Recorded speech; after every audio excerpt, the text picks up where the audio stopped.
Je vais vous parler du coup de la tuberculose, hein, sans transition, puisque c'est ce qu'on m'a demandé de vous dire aujourd'hui. Puis on a un programme chargé, donc on ne va pas perdre trop de temps en introduction. Donc je voulais vous parler de la tuberculose parce qu'on est en train de refaire les recommandations en France qui dataient d'il y a plus de 20 ans, et c'est ce que je vais essayer de vous raconter.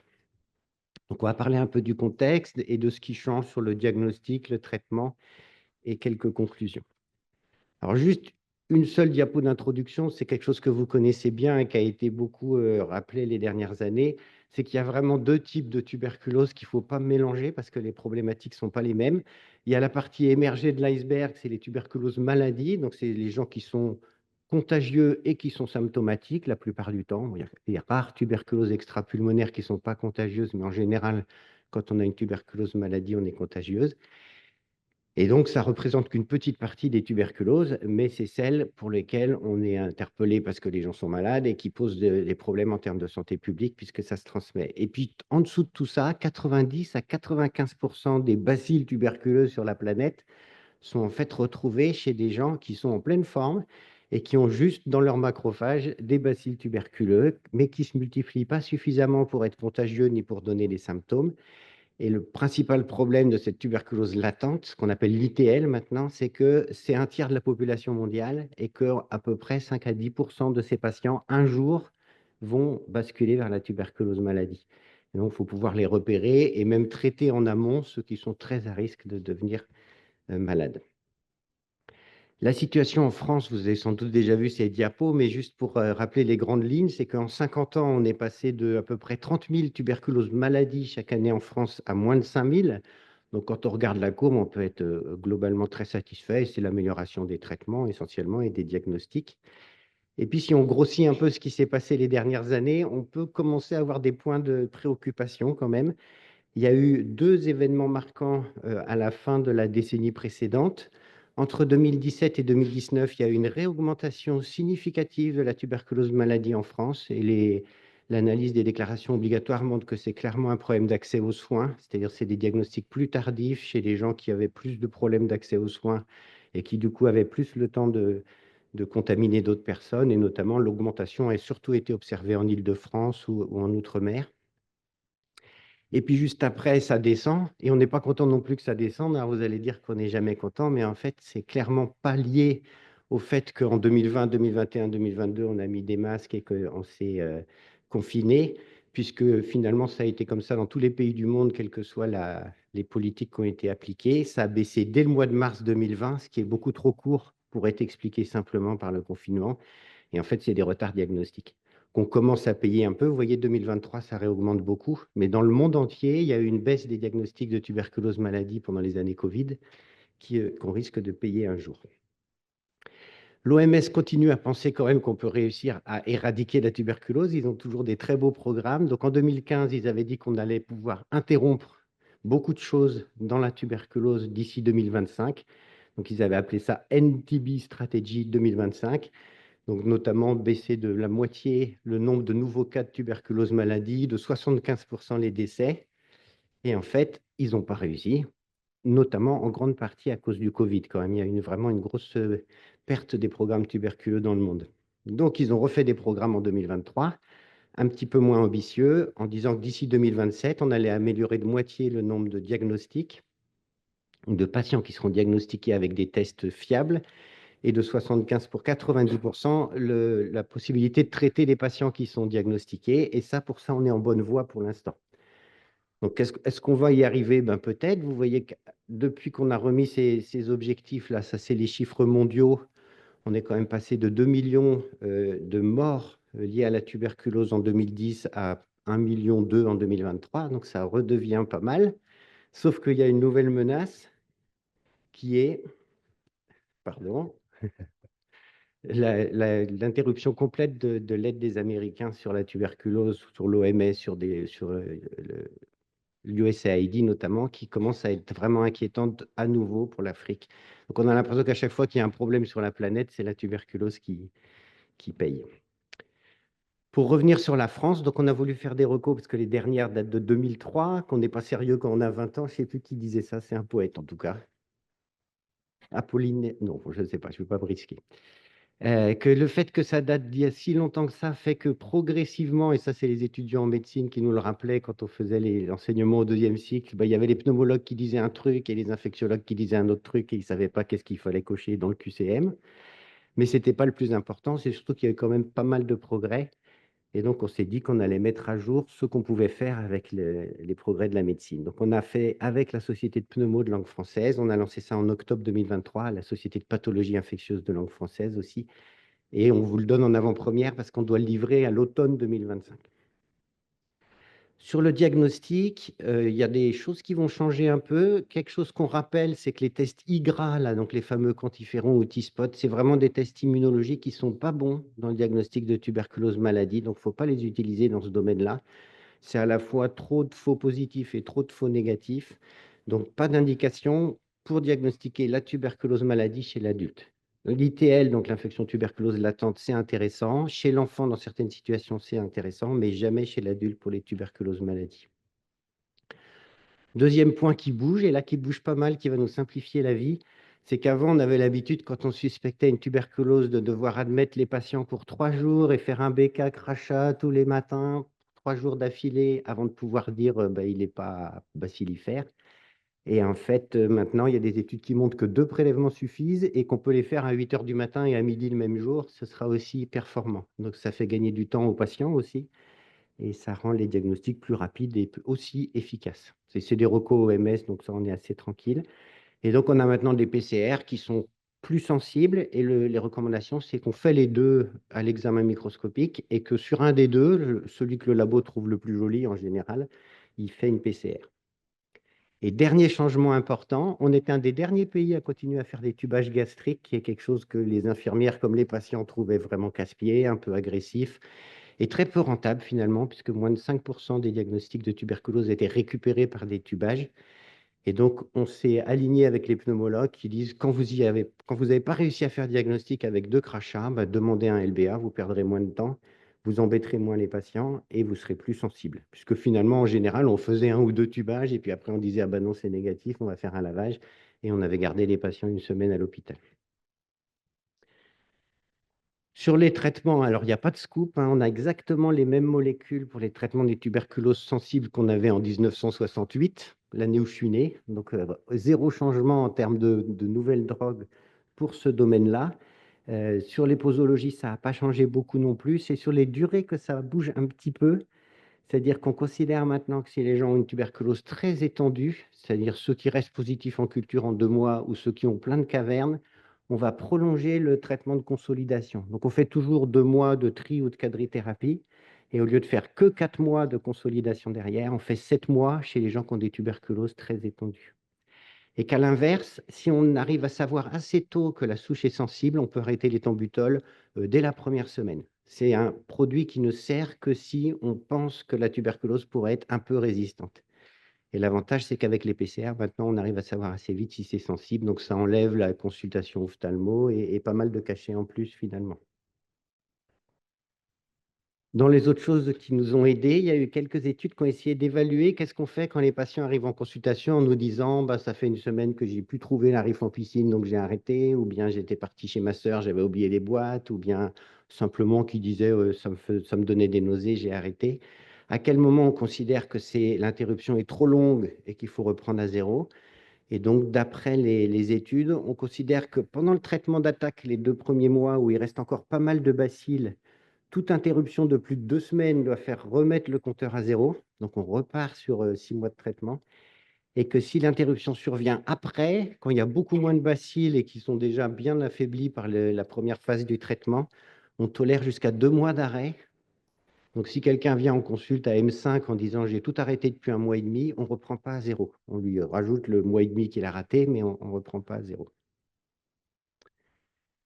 Dans les questions qu'on nous ont posées les pédiatres, parce qu'ils nous disent que c'est vraiment compliqué de donner toutes les molécules à un enfant en lui disant surtout tu manges rien 2 heures avant, 2 heures après. S'il a 3 ou 5 ans, c'est pas facile. Et en fait, il y a eu des études qui ont regardé qu'est-ce que ça change quand on a mangé quelque chose en même temps que la rifampicine. Et c'est intéressant, c'est qu'à part si on mange 50 grammes de beurre, finalement, les concentrations de la rifampicine sont assez peu impactées par un yaourt ou un petit bout de pain ou un truc comme ça. Donc, on continue à recommander de le prendre à jeun, mais les patients qui ont besoin de manger un petit quelque chose avec leur traitement, ce n'est pas un gros souci. Sur les durées de traitement, on sait déjà que les enfants, ils font des tuberculoses avec beaucoup moins de bacilles. C'est pour ça que c'est si difficile d'ailleurs à diagnostiquer chez eux et qui sont assez peu contagieux en général, les enfants. Et donc, il y a une très grosse étude où ils ont réussi à inclure plus de 1000 enfants et où ils ont montré que chez les enfants, comme il y a beaucoup moins de bacilles, on peut arrêter le traitement à 4 mois. Donc, ils font les 2 mois de traitement d'attaque, 2 mois de consolidation. Alors, ce n'est pas pour toutes les tuberculoses, hein, il faut que ce soit que pulmonaire, limité à un lobe, non bacillifère, sans caverne, mais c'est quand même la majorité des tuberculoses de l'enfant. Et ça leur évite 2 mois d'isoniazide, de rifampicine, donc c'est plutôt pas mal. En respectant bien les critères, hein, il faut que la tuberculose soit sensible, que l'observance soit bonne et que ce ne soit pas une tuberculose trop élargie, trop étendue. Et par analogie avec ça, chez les adultes maintenant, et il y a d'autres recommandations internationales qui disent la même chose, on peut raccourcir le traitement aussi, c'est-à-dire stopper la phase de consolidation, ce qu'on gardait pendant 4 mois jusqu'ici, isoniazide, rifampicine, on peut l'arrêter à 2 mois si c'est une tuberculose très limitée où on n'a rien réussi à prouver, c'est-à-dire que les expectorations sont négatives, on traite quand même parce que ça y ressemble, et puis sous traitement, le patient va mieux, donc on ne s'est pas trompé. Mais ces patients-là qui ont moins de bacilles ont moins besoin de traitement et on s'arrête à 4 mois. Et là, c'est quelque chose sur lequel on commence à faire des progrès aussi un petit peu, c'est qu'on avait des représentants de patients. Alors là, j'ai mis le petit mot des représentants de patients des recos américaines qui sont sortis juste avant les nôtres. Nous, on n'a pas encore le texte de nos représentants de patients, mais ils insistent beaucoup sur l'intérêt de pouvoir raccourcir les traitements. Et ça a joué un peu dans les recommandations.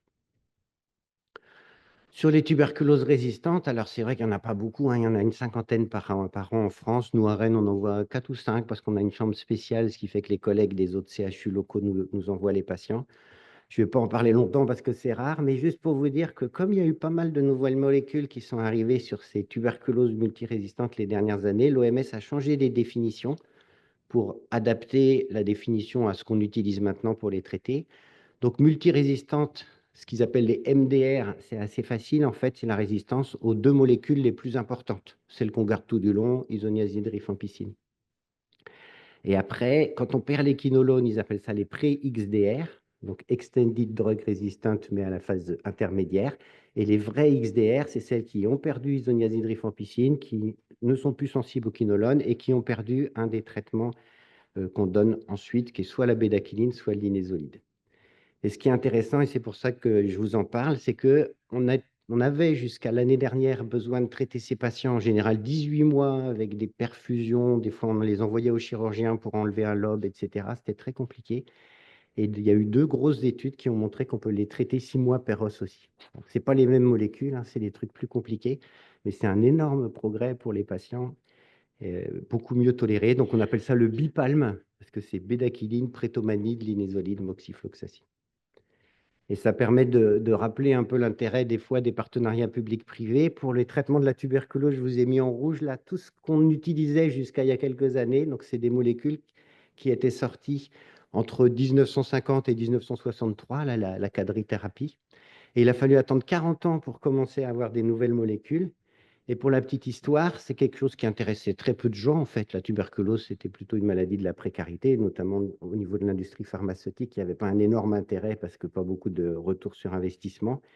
Et donc, MSF a fait une grosse campagne dans les années 2010 où ils avaient estimé que pour guérir d'une tuberculose XDR, il fallait manger 14 600 comprimés et que si on les empilait, ça faisait la hauteur du pont de San Francisco. Donc, ils ont fait un grand plaidoyer pour que les partenariats publics-privés se mettent en route. Et c'est grâce à ça qu'on a maintenant des traitements de 6 mois per os pour les tuberculoses XDR. Et je vais terminer avec l'isolement. Alors, l'isolement a été notre déception, va être notre déception pour ces recommandations. En fait, à peu près au même moment, donc publié en 2024, il y a eu les recos américaines où ils ont fait ce genre d'estimation en disant que les patients sont plus ou moins contagieux au démarrage. Ceux qui ont des grosses cavernes sont très contagieux, ceux qui sont bacillifères, qui toussent beaucoup sont très contagieux, mais que cette contagiosité dégringole dès les premiers jours de traitement. Il y a pas mal d'études qui montrent ça. On divise par 10 la quantité de bacilles qu'on crache chaque journée de traitement au départ, parce que les molécules elles sont très actives sur les bacilles qui se multiplient beaucoup. Et donc, ce tableau montre qu'au bout de 5 jours, on est dans le vert en termes de risque de contagiosité, quelle que soit la contagiosité initiale, grâce à l'effet du traitement. Et donc, ce qu'ils ont écrit dans leurs recommandations, c'est que les personnes avec la tuberculose, donc people living with TB, qui sont bien traités depuis 5 jours avec un traitement efficace, peuvent être considérés non infectieux. Ce qui est quand même vraiment pratique. Ça permet, quand les gens vont bien rapidement, qu'ils ont un domicile et qu'on n'a pas d'inquiétude sur la tolérance ou l'observance, qu'ils rentrent chez eux. Et ils ont dit un truc important dans leur recours, ils ont dit indépendamment des analyses bactériaux des crachats. Et pourquoi ils ont dit ça? Parce qu'en fait, il y a des études qui montrent que comme c'est un bacille un peu coriace, c'est pour ça qu'on le traite pendant 4 mois ou 6 mois, ça met beaucoup de temps à se négativer. Et là, c'est une étude qui a été faite de patients qui ont tous guéri, qui avaient des tuberculoses pulmonaires sensibles. Et vous voyez, par exemple, si je regarde si on n'a qu'à regarder, peut-être pas la PCR, parce qu'on sait que la PCR, ça reste positif longtemps. J'essaye de... Oh là là, qu'est-ce que je fais? Bon, vous allez me croire sur parole. Ce qui est en jaune, c'est les cultures de BK, la figure jaune. Et donc, vous voyez que, par exemple, il y a encore 50% des gens qui ont des cultures positives sur le prélèvement à 8 semaines. Donc, les bacilles ne sont pas morts, mais ils sont écrasés par le traitement et du coup plus contagieux. Et donc, ça, c'était les recos américaines, c'est de dire, vous inquiétez pas sur les prélèvements, ça peut rester positif, mais à 5 jours, ils sont plus contagieux. Les Suisses ont dit la même chose. Ils ont leurs recours qui, elles, sont sorties quelques mois plus tard, mais ils disent qu'ils n'ont jamais vu personne de transmission de tuberculose à partir de quelqu'un qui est déjà traité. C'est pour ça que dans beaucoup de pays d'Afrique, les gens traitent leur tuberculose à domicile. À partir du moment où ils sont traités, ils ne contaminent plus personne. Et d'autant qu'en général, ils retournent avec les gens avec qui ils habitaient avant. Donc, s'il doit y avoir une transmission, c'est plutôt avant le traitement qu'après. Et donc, les recours suisses, c'est que si les médicaments sont bien tolérés, l'observance, etc., on peut lever l'isolement. Malheureusement, on allait dire des choses un peu comme ça, essayer de raccourcir un peu la durée d'isolement des patients tuberculeux en phase avec les autres pays. Mais la Société française d'hygiène hospitalière a sorti au même moment des recos de prévention de la transmission des microbes par voie respiratoire, qui a été motivé par tout ce qui s'est passé pendant le Covid. Et eux, ils sont beaucoup plus prudents. Donc, on a réussi quand même à les faire baisser un peu, parce qu'ils allaient dire qu'il fallait isoler un mois toutes les tuberculoses pulmonaires, ce qui aurait été vraiment le grand écart par rapport aux autres recos. Et donc, finalement, on a réussi à se mettre d'accord pour rester à 14 jours d'isolement. Mais probablement que c'est beaucoup trop.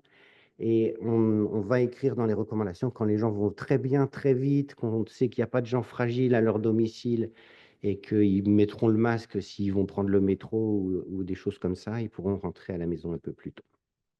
Et donc, pour conclure, les take-home messages, comme on dit, le diagnostic a été vraiment simplifié puisque maintenant 2 prélèvements suffisent et qu'on peut les faire le même jour. On devrait plus faire de tubage. On fera une PCR sur une expecto et puis si c'est négatif, on enverra le patient au LBA. Et puis on a quelques pistes pour raccourcir un peu les traitements, un peu donc pour les tuberculoses sensibles, mais beaucoup pour les tuberculoses résistantes puisqu'on passe de 18 mois à 6 mois. Et pour l'isolement, ben, on est un peu déçus parce qu'on aurait bien aimé pouvoir libérer les patients plus tôt, ceux qui vont bien, hein, ceux qui vont bien et qui ont un domicile et qui n'ont pas de problème, mais les recos ne permettront pas. Et je termine en remerciant tous les gens qui ont participé à ces recos. En fait, on a vraiment pioché tous les gens qui connaissent bien le sujet dans les différentes spécialités en France, les pédiatres, les microbios, la santé publique, etc., pour essayer de faire des recos qui marcheront pour tout le monde. Je vous remercie de votre attention.